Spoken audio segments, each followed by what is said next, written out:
So kalimera mga kababayan, at narito na naman po ako, si Rafaelo. At ngayong araw po, papunta po ako sa village. At meron po tayong gagawin doon. Pero hindi po yan ang topic natin ngayong araw na to. Ang topic po natin ngayong araw na to ay patungkol po sa mga sa status po ng mga kababayan nating seasonal worker. Kasi marami po nagtatanong sa akin, ano po ba talaga ang mangyayari sa kanila? Ano po ba dapat gawin nila pagtapos na ng summer season?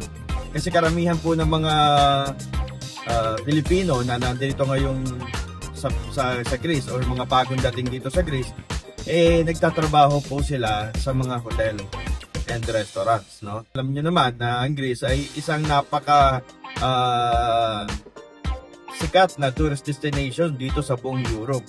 Kaya talaga pag summer season dito, dumadagsa ang mga turista, at malaki din ang pangangailangan nila sa mga trabahante, sa mga trabado. Hindi ko po magawa itong video na to dahil hindi po ako sigurado dati kung paano ko sasagutin ang inyong mga katanungan.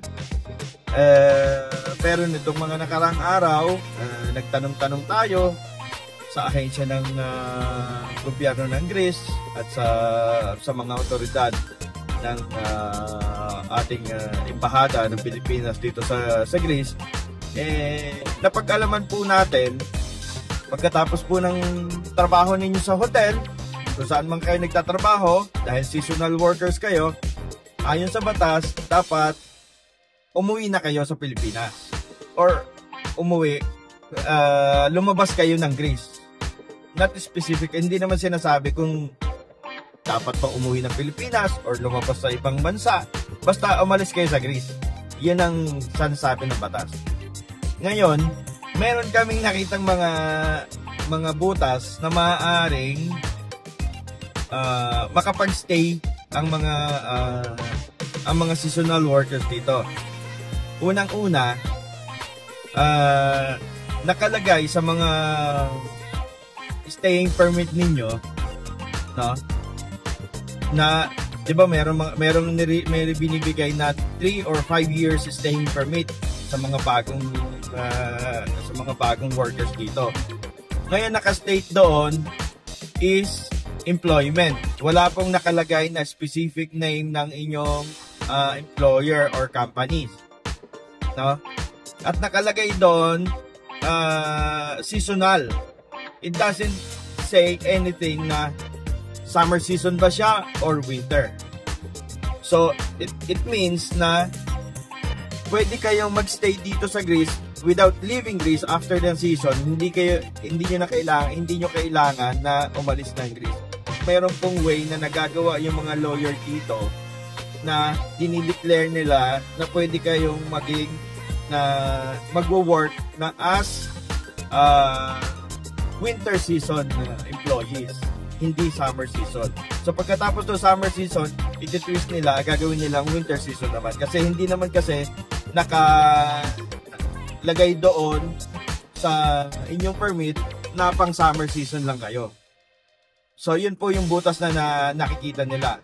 At besides that, kung halimbawa nagtatrabaho kayo sa isang hotel, hindi naman po nakalagay yung hotel na specific doon, doon lang kayo sa specific hotel na yung magtatrabaho, no? So pwede kayong lumipat ng ibang kumpanya pagkatapos ng season sa hotel, kasi hindi naman po kayo tied up sa hotel after ng season. Tapos na rin ang kontrata niyo sa hotel, so malaya na kayo makakalipat ng ibang kumpanya. Ngayon, ang maganda nito sa mga seasonal worker, may chance kayong kumuha ngayon ng panibagong parang sabihin nating permit or employment permit na for whole year na, no, instead of seasonal, para hindi na kayo nagpapalit-palit ng winter summer season. Every time na magpapalit ang season, kailangan nyo mag-apply ng another working permit para sa season na gusto nyo pagtrabahuhan. So, ito po, maganda pong balita ito sa mga seasonal workers, lalong-lalo na doon sa may mga malalaking utang, no? Na nabanggit ko nga sa inyo nung nakarang video ko. At least makakabawi kayo doon sa mga ginastos ninyo, no? Ayun lang po, sana po medyo nakatulong ako, natugunan ko yung inyong mga katanungan. Yung mga bago pong nandirito na, wag po kayong mapahala at wag po kayong mawawalan ng pag-asa. Ganyan po talaga, pinasok niya na natin to, pinasok niya na yung sitwasyon na yan.